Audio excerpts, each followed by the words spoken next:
Welcome to the first online broadcast of a primetime rodeo roughstock event. My name is Jesse Lawrence, and I'll be joined by Jim Lawrence, my father and the founder of this rodeo company. We hope to provide a unique rodeo experience to fans of the sport and find a way to persevere during the coronavirus restrictions. Join us as we discuss the rides and the horses from this June 2020 event, and please bear with us as we get the hang of this format. We hope to continue to produce these events throughout the rest of 2020. We're proud to partner with the Bear Claw Casino and Lodge as the presenting sponsor of the Bareback riding.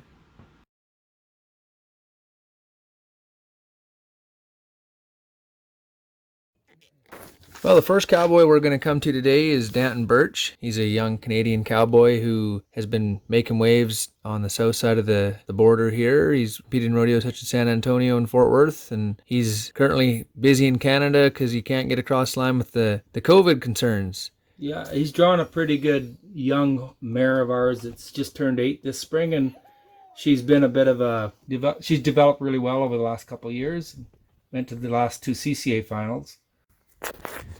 She comes out of the chute real strong, and Danton stays real square on her. He's fully extending his legs and getting to the top of the shoulders on each jump and staying real square. And the only downside of that ride was she got caught up in the fence there a little bit and took the timing away from the both of them. But I think Dan's going to be pretty happy with the score from this one here. Good start to the day. Colin Adams is the next bareback rider we've got up. He's a Canadian cattle rancher who's had some pretty good success across Canada. He's qualified for the CFR and Calgary Stampede multiple times, and the horse here is 268, nothing but smoke. She's an 8-year-old mare out of one of our foundation mares, Smoke Signals. She's a full sister to Up in Smoke, and she's really developing into a strong dual-purpose horse. She bucks in both the bareback and the saddle bronc riding. She's made it to the CCA finals 2 times now, and Colin has pretty good luck with her. She comes out of the chute real strong, kicking hard, giving him lots of things to work with there. And as she gets across the arena, she gets a little bit longer in places, but Colin's able to stay in time with her pretty good and ends up with a pretty nice score, 77 points. Cruz Mcnulty's one of our kids that's coming up through the development, and he's done well in the novice. And I think he's going to try his hand in the open this year, but bareback riding takes a couple of years in order to get up to where you can be strong for 8 seconds. 13-year-old Blue Roan mare that has had success as a bronc. In fact, she won the 2012 Saddle Bronc of the Year in the Manitoba circuit, and then she become a bareback horse here several years ago and continues strong in that event. What's the difference between what makes a horse a saddle bronc horse versus a bareback horse, Jim? A lot of the horse's body language as it's bucking across there, some of them feel free to buck in the bareback, and some of them it almost acts like it enhances their bucking pattern by having a halter on with a little leverage on their head as they're bucking across there.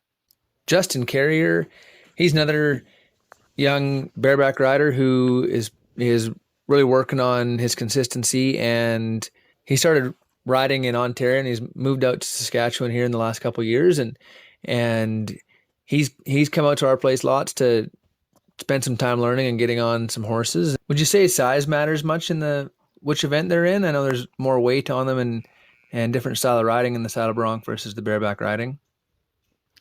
I think the biggest aspect for a bucking horse for size is the amount of size they have in their heart.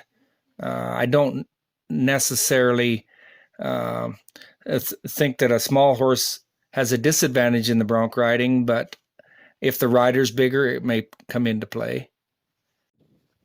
968, holy smoke. She's an 11-year-old mare, and she's another horse out of Smoke Signals, a good brood mare that's produced a lot of good colts for us, and she's had a strong career herself. Out of one of our strong past sires, Speak of the Devil. She's been to the CCA finals 5 times, and as you can see here, she kicks real strong and has a pretty nice trip overall. So who do you got picking up here today? Oh, Kevin Smith and Blade Young have been with us for a number of years, and they always show their horsemanship skills. I find pickup men are generally a very overlooked part of the horse riding, and a very underrated skill set required to do the job properly. Yeah, I've always said that a really good pickup man is out in the arena all day, and if they're doing their job properly, you seldom notice them because they're in the right place at the right time, and they're doing things that the amateur would never appreciate all the horsemanship that's going on. Tell us a little bit about this horse you call Mirage. Roan mare that's 13 years old, and so she's been a real steady bareback horse for us for a lot of years. She's actually been on the pro trail when we subcontract too, and they've had a lot of success. She's very rider friendly, and we've seen a lot of 22, 23 spur rides on her over the years. And I think her career high would be 85 points in Ponoka a couple of years ago, and she's generally in that 80 to 84 points. Calder Peterson's a young bareback rider who's been to our practice pens and rodeos for a few years now, and really impressed me today. He looks very strong here. And yeah, Calder went to university in Montana, where he had the opportunity to get on a lot of practice horses, and he is showing how working at it and developing yourself is really starting to pay off for him. He's starting to become a bronc rider or a bareback rider that we'll probably see in the pro ranks here before long. He looks very strong here, and he's making some moves that you'd expect out of someone a little more seasoned than him. He has a strong day on a powerful stud colt here.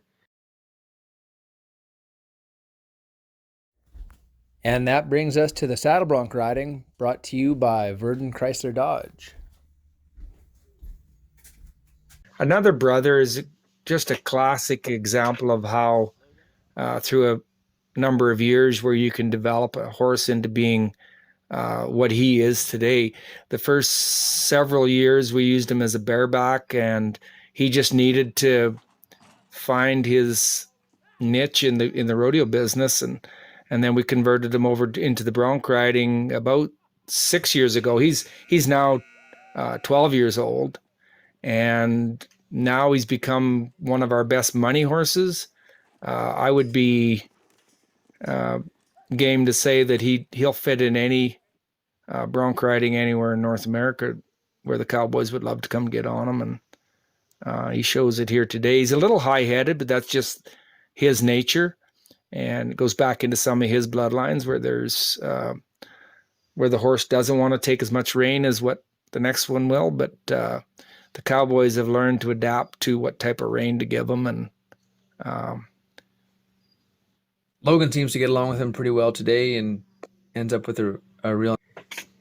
Brady Dinwoodie's another cowboy who developed a lot of his skill going to university in the U.S.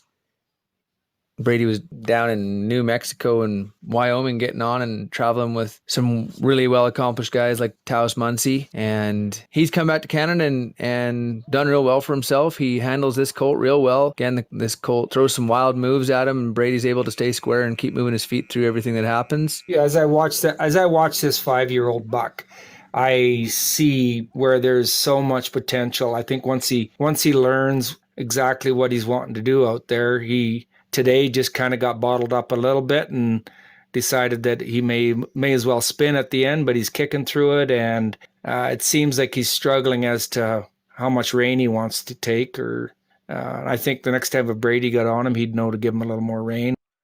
Here we got Tyler Winters, who's a cowboy from Manitoba, who's a good example of what time, patience, and hard work will do. Tyler's really come into his own here the last couple of years, and he's drawn 330 good vibrations. Yeah, good vibrations. When we first started taking her around as a 5-year-old, showed great signs of being a bareback horse that you'd win a lot of money on. And we found that when we tried her in the bronc riding, that she maybe is going to develop into being better in the bronc riding. Time will tell. On these particular types of horses, sometimes we'll swap them back and forth, and she'll compete in the Bareback and then back to the Broncs and vice versa.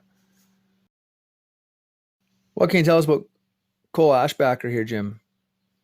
Well, the Ashbacker name is pretty synonymous with rodeo in Saskatchewan, and so he'd be third generation, and he is over the last couple years has developed unbelievable.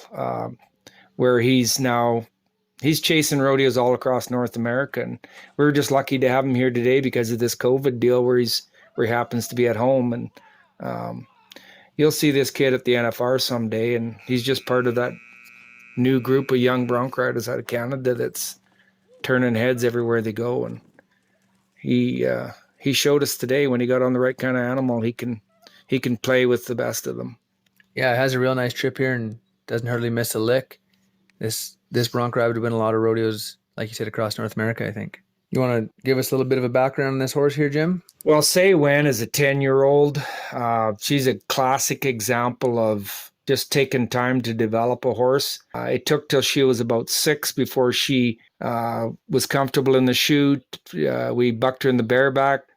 She went to some pro rodeos. They were as high as 85 on her at Calgary there a couple of years ago. And just last summer in Swan River, I decided to give her a try in the bronc riding, and they won first on her there. And I knew she wasn't ready for a steady diet of bronc riding, so I used her the rest of the year back in the bareback riding. And then here we thought we'd give her a go today, and it looks like she really absolutely has figured out what bronc riding's all about.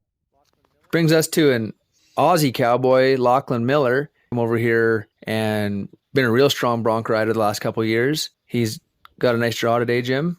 Yeah, Bitcoin's a 7-year-old mare that we've been using in the bareback riding, and just like a couple other these ones today that we've developed them now to the point where we're ready to try them in the bronc riding.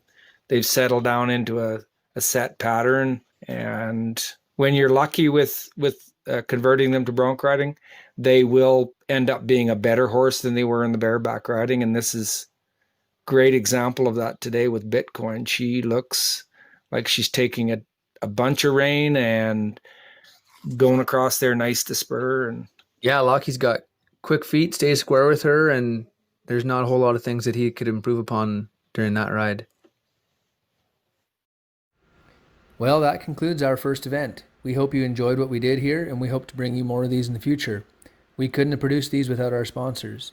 The Bear Claw Casino hopes to be open for business in July sometime, and we hope to be working with them on the popular Buckarama soon.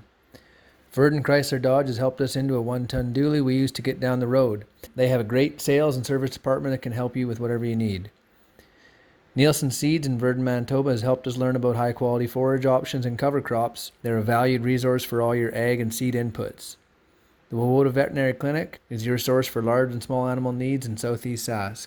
Please comment to let us know how we did here and anything else you'd like to see and any questions you might have about rodeo in general. We hope to answer these in the next episode, and we hope to see you down the trail.